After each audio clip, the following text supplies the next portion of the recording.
Chaque jour, du lundi au samedi, suivez le journal des Scoop FM à 18h30, 21h30, 8h juste, 12h30 et 16h juste sur la 98.5 MHz qui pousse 24 radios et sur la radio communautaire Moïseni à 9h05, 13h03 et 21h juste sur la fréquence 101.0 MHz. Nos chaînes partenaires Scoop FM, la neutralité réelle. Merci et bienvenue à votre journal présenté par Meshak Mukendi. Avant tout, voici les sommaires. Au cours du Conseil de ministres tenu ce vendredi 24 janvier, le président de la République Félix Tshisekedi a instruit la première ministre Judith Suminwa à déployer dans la ville de Goma une mission consistant à réconforter l'armée qui inclut les membres du gouvernement et de représentants d'autres services essentiels à la gestion de la crise. Alors que les combats deviennent de plus en plus violents, la mission de l'Organisation mondiale des Nations Unies pour la stabilisation en République démocratique du Congo a promis continuer à apporter son soutien aux forces armées de la RDC dans leurs efforts pour stopper l'expansion territoriale du groupe armé AM23. Ceci ressort dans un communiqué signé ce vendredi 24 janvier 2025. C'est tout pour les titres. Place à présent à votre journal.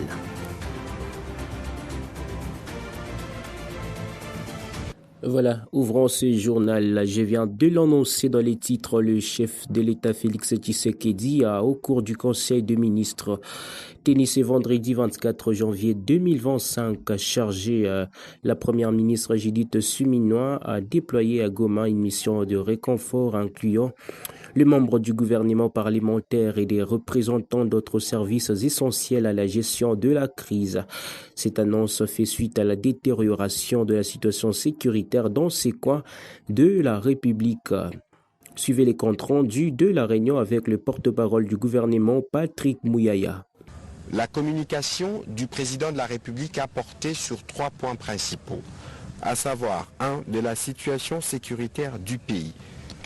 Le président de la République est revenu sur la situation sécuritaire du pays qui demeure préoccupante, particulièrement à l'est du pays, où l'armée rwandaise, avec des groupes armés, dont les terroristes du M23 et d'autres milices continuent de s'aimer la terreur.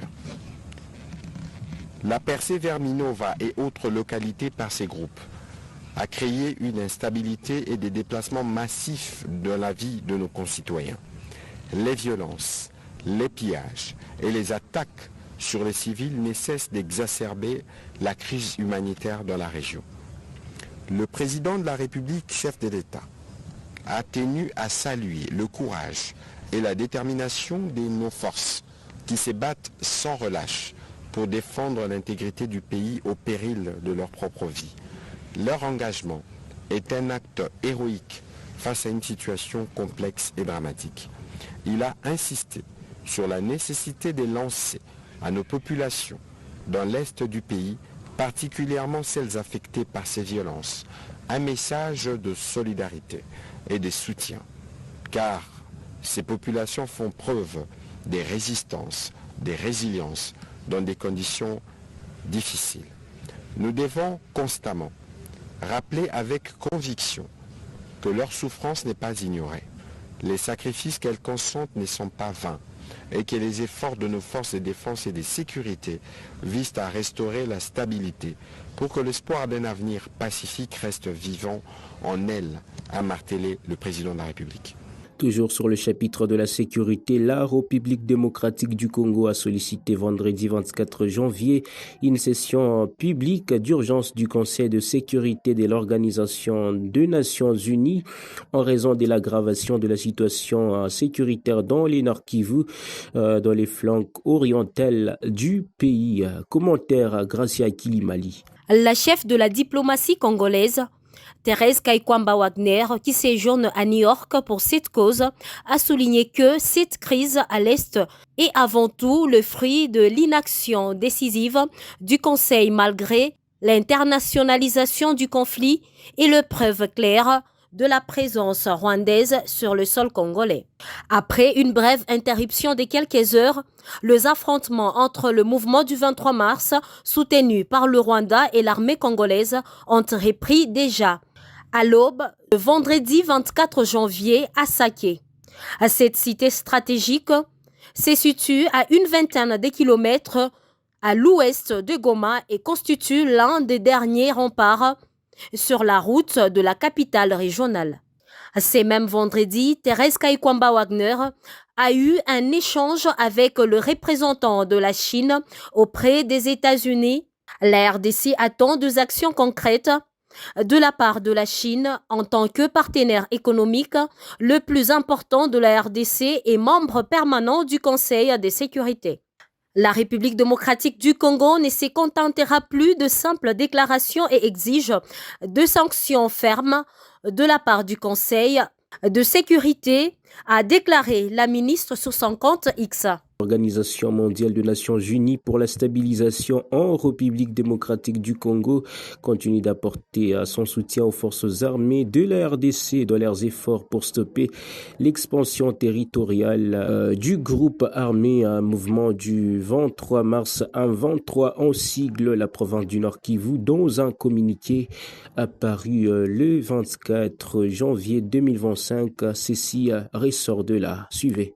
Au cours des 48 dernières heures, artillerie lourde de la MONUSCO a mené des missions de tir contre le position du M23 à Saké et a repositionné ses forces dans les lieux stratégiques afin de renforcer les positions défensives dans et autour de Goma. La mission a également effectué des patrouilles conjointes jour et nuit avec les FRDC et soutenu le déplacement de l'artillerie lourde et des hélicoptères d'attaque des forces congolaises détruisant les équipements du M23. Cette initiative vise à sécuriser des zones vitales et à protéger les civils face à l'avancée du groupe armé.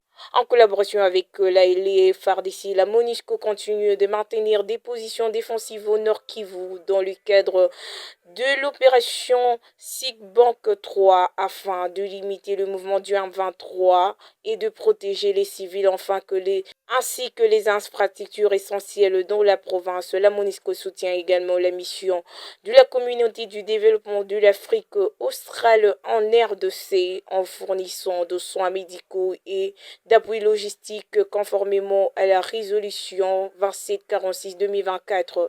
Notons que la MONUSCO réitère l'appel du secrétaire général du M23 pour qu'il cesse immédiatement son offensive et se retire de toutes les zones occupées conformément à l'accord de cessez-le-feu du 31 juillet 2024. La mission exhorte par ailleurs les parties prenantes à reprendre rapidement un dialogue franc afin de retrouver une solution durable et définitive au conflit qui a entraîné des déplacés massifs, de besoins humanitaires urgents et des souffrances humaines. Washington, Londres et Paris ont exhorté les ressortissants à quitter Goma. Ils appellent à un départ immédiat tant que les aéroports et les frontières sont encore ouverts face au risque de détérioration rapide de la situation sécuritaire qui cache cette demande des pays occidentaux. L'analyse politique Ornichar Bonza répond depuis l'ICASI au téléphone de Jean Bondo. Bonjour, merci Monsieur Jean Bondo. Vous savez, cet appel aux ressortissants de ces différents pays, le Royaume-Uni, la France et autres, moi je crois que particulièrement ça peut s'appeler traîtrise, parce que je me dis, quand ils sont en train d'appeler les leurs pour nécessairement s'apprêter afin qu'ils rentrent dans leur pays d'origine, une façon d'agrémenter la chose, comme si on cherchait à vous dire que ça ne va pas, en tout cas, il n'y a pas moyen et il n'y a pas possibilité de récupérer nécessairement la paix dans cette région de Goma. Mais particulièrement, c'est à ce niveau que je pourrais, par exemple, relever ce que j'ai toujours dit, que nous devons évoluer dans le sens d'être seuls par le fait que l'hypocrisie de cette communauté internationale est en train d'être mise à nu. Donc, Par conséquent, quand ils disent cela, c'est une façon d'alerter aussi notre peuple parce que nous savons que la situation de la sécurité, une fois que les pays étrangers réclament les leurs, c'est qu'on se dit la situation est grave. Et si eux ont annoncé ce message, c'est pour encore chercher à frustrer notre peuple, c'est pour chercher encore à fragiliser la concentration de nos FARDC. Ce que je pourrais demander, qu'ils prennent les leurs, qu'ils partent, et je demanderai au gouvernement si possibilité, il y a qu'on ferme même leur ambassade ici chez nous. Parce que ça risquerait de démoraliser nos FARDC. Nous avons nos FARDC qui sont en train de combattre à l'Est, qui ont besoin nécessairement de notre soutien. Et nécessairement, ce gens-là témoignent de leur hypocrisie hypocrite. Alors, sur ce, nous devons compter sur nous-mêmes et non sur les étrangers, comme je l'ai toujours dit. Clôturant ce journal, les députés nationaux, l'élite de Butembo, dans les Nord Kivu, Crispin Bindoulé a fait savoir qu'Enanga est en train d'appeler certains leaders de la Grande Orientale pour le manipuler.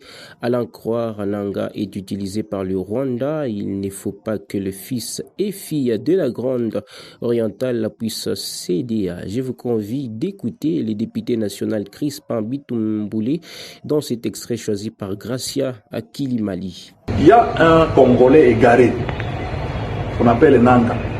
Il est en train, nous avons des informations, qu'il est en train d'appeler certains leaders, il est en train de les appeler dans la Grande Orientale pour vouloir les manipuler, ainsi de suite. Monsieur Nanga est utilisé par les Rwandais. Il est au service de l'agresseur.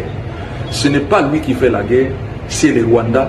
Il est au service du Rwanda. Il ne faut pas que les filles et fils de la Grande Orientale puissent céder aux sollicitations de M. Nanga. Nous allons mettre fin à cette guerre.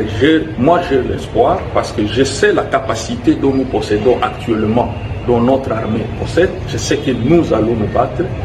Il y a des avancées de recul, mais nous allons nous battre pour mettre hors d'état de nuire tous ces agresseurs. Et Nanga qui est déjà condamné à mort, je sais que nous allons mettre la main sur Nanga et les condamner, les fusiller publiquement parce que la condamnation à mort actuellement c'est la fusillade. Donc on doit les fusiller publiquement. Et voilà même tout pour ce journal. Merci à vous tous qui l'avez suivi. Sinon, ne renvoyez pas à demain votre décision à croire au Seigneur car demain peut toujours être trop tard. Au revoir. Chaque jour, du lundi au samedi, suivez le journal des Scoop FM à 18h30, 21h30, 8h juste, 12h30 et 16h juste sur la 98.5 MHz Kipushi 24 Radio et sur la radio communautaire Moïseni à 9h05, 13h03 et 21h juste sur la fréquence 101.0 MHz. Nos chaînes partenaires Scoop FM, la neutralité réelle.